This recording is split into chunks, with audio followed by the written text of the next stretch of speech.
akun yang didaftarkan ini itu isi iklannya tuh malaikat semua, baik semua. Iya.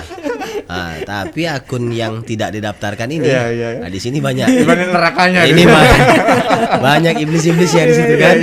Nah ini menjadi persoalan memang.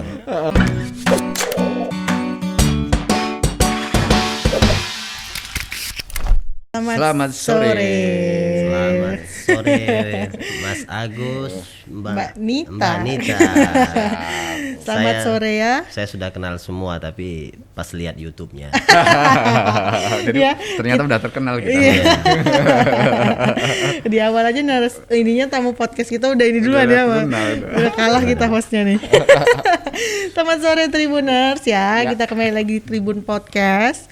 Ini masih pada libur, tapi kita tetap mau memberikan informasi lah seputar pilkada, dan kita memang datang nih, tamu kita jauh-jauh nih, Mas. Jauh di sana harus melewati laut ya. Karena jurnalis itu kan memang seperti itu. Tadi saya dengar sama Mbak Aulia tadi di luar. Doktrinnya jurnalis itu kalau besok pun kiamat, kita juga harus meliput. Harus meliput dulu. Jadi walaupun waktu itu nggak ada yang dengar, tapi harus kita berikan informasi. Kalau di online di breaking news dulu paling. Ya, ada Bang Khairul Rizal. Ya, betul. Dari Natuna nih. Ketua Bawaslu Kabupaten Natuna. Iya, benar jauh sekali. Guys. Jauh ya Tribuners ya. Apa kabar Bang? Alhamdulillah sehat Mbak Nita, Mas Agus sehat juga. Alhamdulillah sehat. Alhamdulillah. Terima kasih sebelumnya sudah mengundang saya ke sini karena menurut saya ini satu panggung yang sangat berharga sekali buat saya, karena ini dapat memberikan informasi dan edukasi ke masyarakat. Karena kita tahu hari ini seluruh Kepri ini hari ini sedang hangat-hangatnya kita berbicara tentang pilkada. Pagi panas ya Bang ya. Pagi panas. Lagi hangat kali ya, bukan panas. Jadi kita tidak menginginkan. Saya lebih suka menggunakan istilah hangat ya daripada panas. Kalau panas, hangat ada levelnya. Hangat level 1, level 2, level 3. Tengah-tengah. Oh, tengah-tengah. Iya, masih hangat ini ya. Oke Bang. Nih, kebetulan memang Bang Rizal ini ketua Bawaslu. Jadi kita akan seputar itu pengawasan pilkada. Iya. Kalau ditanyain soal itu, insya Allah saya bisa jawab. Tapi kalau ditanyain matematika nanti saya ampun. Boleh angkat tangan gitu. Boleh angkat tangan ya. Udah sejauh mana nih Bang persiapannya? Kalau kita tahu ya bahwa pilkada itu kan ada tahapannya. Jadi Bawaslu selalu mengikuti tahapan terkait dengan persiapan kita dalam melaksanakan pengawasan. Kalau hari ini kita lihat yang paling heboh sekarang adalah kegiatan kampanye ya. Kegiatan kampanye yang sudah dimulai sejak tanggal 26 September hingga tanggal 5 November. Maka memang hari ini kita lihat konstelasi dan tensinya memang agak sedikit menghangat, karena di situ potensi seluruh pelanggaran kampanye, pelanggaran pilkada itu ada di tahapan ini. Iya.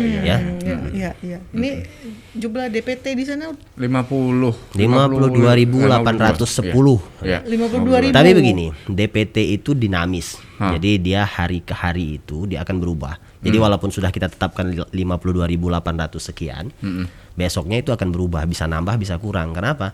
Karena ada yang meninggal, karena ada orang-orang yang belum terdata. Cuman sebagai dasar buat KPU untuk mencetak surat suara, maka diperlukannya ada DPT. Acuannya DPT itu. Ini lebih angkanya lebih tinggi dari tahun lalu atau gimana? Agak nambah beberapa ratus orang lebih kurang 3 sampai 500-an orang dari pemilu terakhir itu. Berarti pemilih baru kebanyakan. Iya, sebenarnya baru. Natuna kan memang dinamika masyarakatnya tidak setinggi di Batam. Ya. Paling penambahannya 100-200 itu sudah hebat sekali. Kamu belum pernah ke Natuna? Belum. Main dong ke Natuna. saya sudah siapkan kapal buat mancing. bisa. Tapi kalau jumlah TPS berapa banyak? 170 yang terakhir itu. Kita 170 TPS. 170. Karena itu kan sebetulnya itu ada pengurangan dari jumlah TPS lalu ya waktu pilkada, waktu Pilpres. Pilpres. Karena dulu kita 500-an, sekarang hanya 300. Bukannya justru Ya nambah, sorry, nambah. Bernambah, Ya, sorry ya. Menambah. Ada penambahan dari Pilpres lalu karena dari tadinya 700, 800, sekarang cuma 300. Satu TPS. Kalau penambahan pengawasan lebih sulit atau karena kita kan sudah dibekali juga dengan tenaga pengawas di TPS ya. Jadi setiap TPS itu Bawaslu diberikan satu pengawas TPS untuk mengawasi pelaksanaan pemungutan suara pada hari itu. Ya. tapi di sini siap ya untuk. Ya kalau sulit itu relatif sekali ya. Relatif bagaimana kesiapan kita, kemudian kita mendapatkan sumber daya yang memang memberikan komitmen yang tinggi untuk kegiatan tersebut. Tapi kemarin selama untuk masa coklit lah kita bilangnya kan Natuna memang ini ya pulau kan, maksudnya ada tantangan tersendiri nggak sih maksudnya? Bener. Atau memang ada ditemukan pelanggaran gitu Bang pada saat coklit kemarin di Natuna? Ya. Tahapan coklit itu juga tahapan yang kalau kita tidak bisa juga kita katakan sepele ya tahapan itu ya, karena itu menyangkut akurasi data pemilih. Ada kemarin pelanggaran di dalam proses pencoklitan itu biasanya adalah mereka tidak melakukan coklit terhadap orang yang memenuhi syarat. Kemudian itu kita dapatkan data itu, kemudian kita sampaikan kepada mereka berupa saran perbaikan dan rekomendasi juga. Dan itu hukumnya wajib ditindaklanjuti oleh jajaran KPU yang dalam hal ini kan di tingkat kecamatan itu ada PPK dan PPS. Alhamdulillah untuk Natuna relatif berjalan aman ya, karena sejauh ini seluruh rekomendasi yang kita sampaikan kepada kawan-kawan KPU itu ditindaklanjuti. Memang kita memberikan rekomendasi itu dengan data yang presisi, dengan data ada by name-nya, by address-nya, sehingga tidak ada alasan untuk kawan-kawan penyelenggara KPU untuk tidak menindaklanjuti apa yang kita sarankan, kita berikan saran atau rekomendasi tersebut. Iya. Kalau pendataan ini kan krusialnya nanti pas penghitungan ya Mas ya? Itu kan lebih ke data pemilih, berarti ke DPT nanti ke jumlah pemilih. Ya, karena memang nanti outputnya kan DPT. DPT. Kita ini relatif sepertinya akan singkat proses pendaftaran pendataan pemilih kita ini, proses pendaftaran pemilih ini, karena tidak sama seperti pemilihan umum lalu, pileg pilpres tahun lalu. Itu sampai ada 3 kali perbaikan DPT, DPT HP 1, 2, 3, panjang sekali kita itu tahapannya. Tapi memang di dalam aturan sekarang memang sepertinya tidak ada instrumen untuk membuat DPT HP lagi sepertinya. Masih kita tunggu. Perubahan-perubahan apa sebabnya itu Bang? Yang kok kalau dulu segini sekarang kok? Karena memang waktu itu memang ada temuan Bawaslu, temuan terkait dengan jumlah pemilih yang seharusnya masuk ke dalam DPT itu belum terakomodir, sehingga Bawaslu mendapatkan data itu secara real dan melakukan rekomendasi kepada KPU untuk diperpanjang lagi, diperbaiki lagi gitu.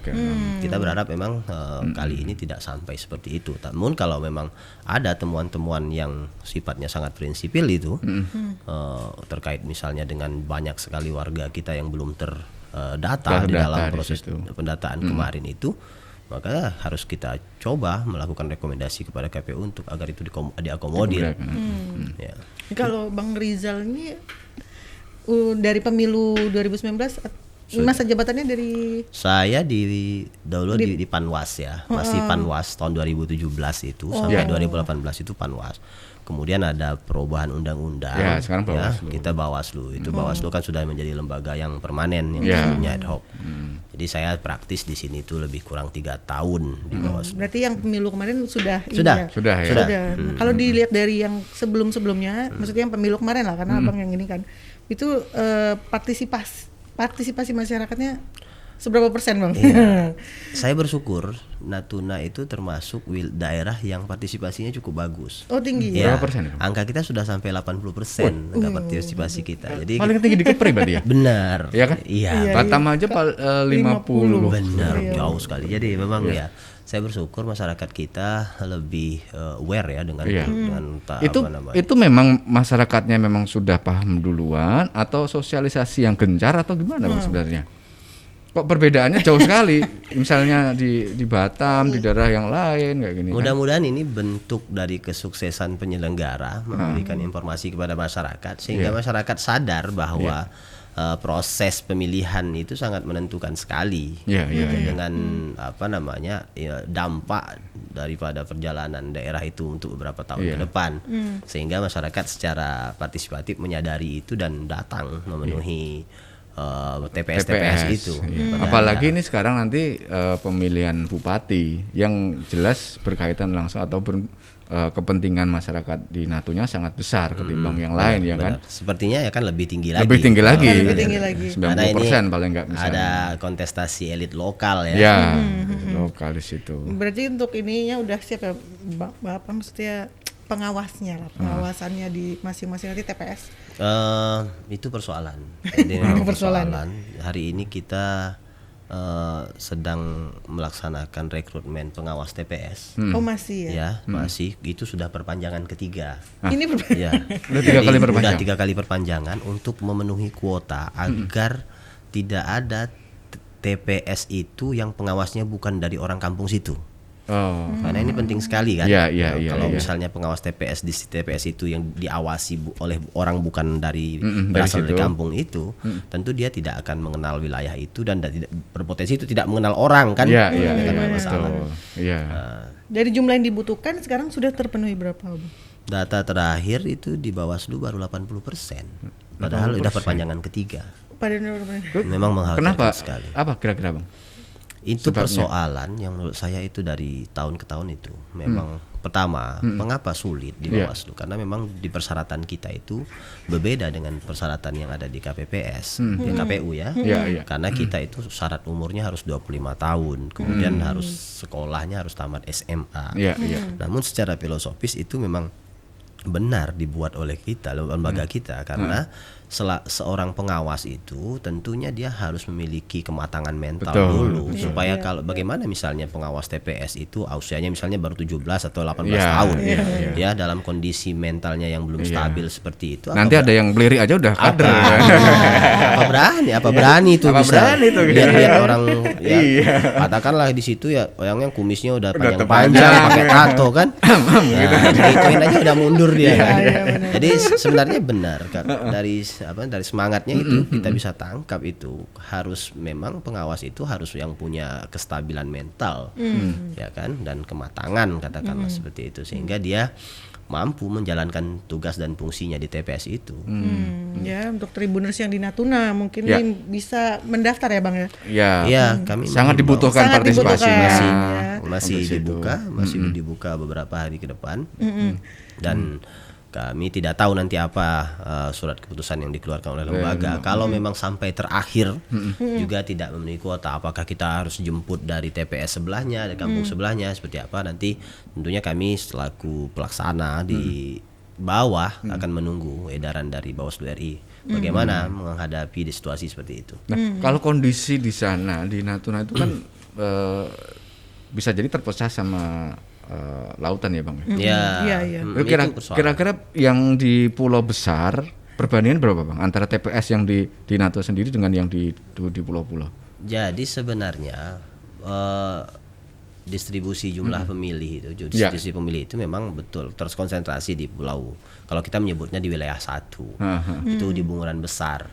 Itu di situ sudah sekitar 17.000 sudah. 17.000. Itu paling besar ya? Iya. Paling banyak ya? Sudah banyak paling banyak 40% lah di situ dari pulau benar dari pulau induknya saja sudah menyumbang 40% jumlah DPT di situ.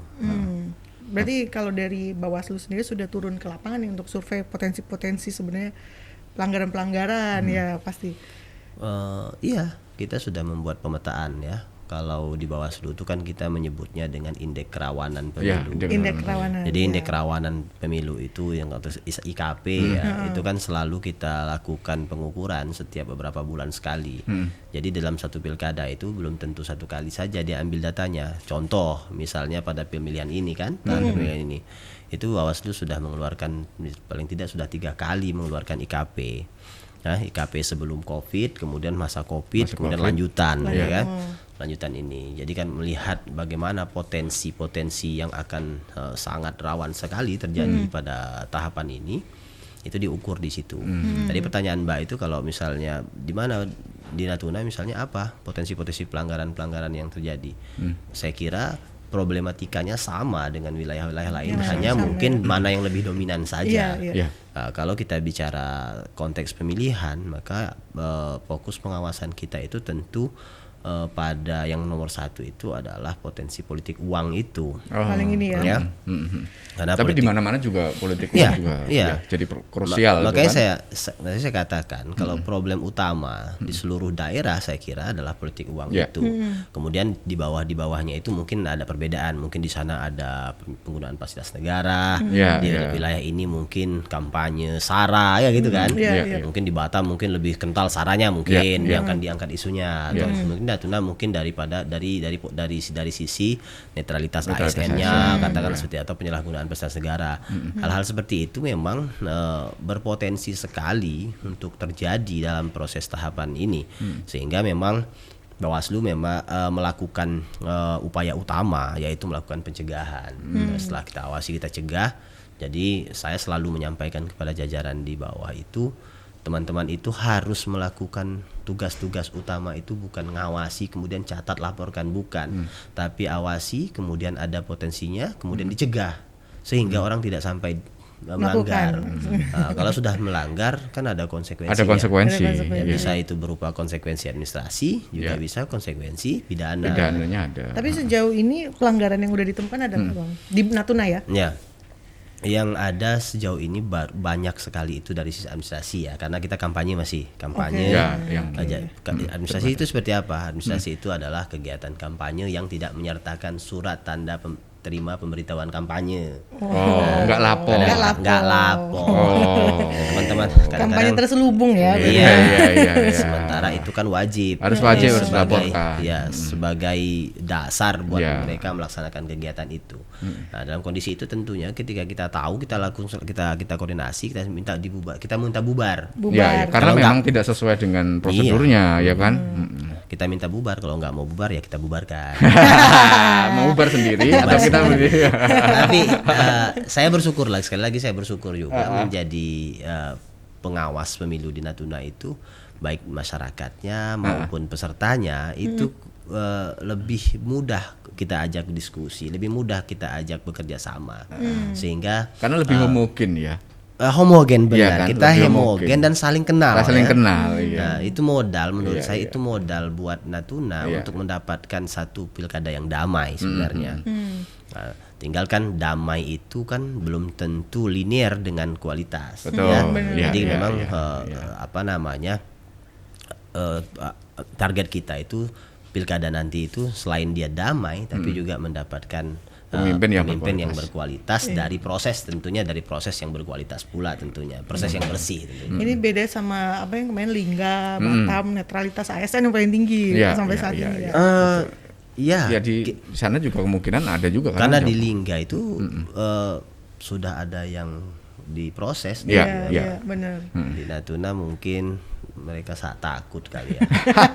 Takut main-main. Karena Bang Ican nggak pernah tidur nih. Ayo, ini mana nih? Pengawas kita di mana-mana. Pengawas kita di mana? Pengawas kita baik di dunia nyata dan di dunia maya ada. Kan selalunya kena itu kan netralitas ASN itu dari media sosial. Latah, komen, like, upload foto, dari situ kenanya. Tapi kalau di masa kampanye ini sudah ada yang, maksudnya ini kan kondisinya COVID nih, pelanggaran-pelanggaran protokol. Kalau di sana gimana Bang? Ada kegiatan-kegiatan yang terlihat tidak memenuhi standar COVID itu, protokol COVID itu. Tapi kan Bawaslu sudah memiliki Satgas, ada sendiri. Kita Pokja sendiri, Pokja pengawasan COVID. Jadi setiap kegiatan-kegiatan itu yang kita anggap tidak sesuai dengan protokol COVID, langsung kita ingatkan, di situ. Karena protokol COVID itu kan sanksinya administrasi. Sanksinya itu kalau dia melanggar kita minta untuk ditaati. Kalau tidak kemudian kita berikan teguran tertulis. Ya, selama 1 jam harus membubarkan. Kalau tidak dibubarkan. Kemudian kalau masih melanggar juga, nanti kita proses administrasi. Yang dampaknya itu berat. Dampak administrasinya apa? Dapat pengurangan masa kampanye selama 3 hari. Nah, ini yang menjadi momok sekali. Diskors. Ini yang menjadi momok sekali buat paslon. Karena di tahapan sekarang ini masa kampanye kita itu tidak selama tahapan pilkada dulu, pemilu dulu. Pemilu dulu saya ingat hampir 6 bulan atau 7 bulan kalau saya nggak salah. Dan orang yang dikumpulkan pun nggak bisa banyak masif ya kalau dulu kan. Sekarang hanya 71 hari dan dikumpulkan hanya 50 orang.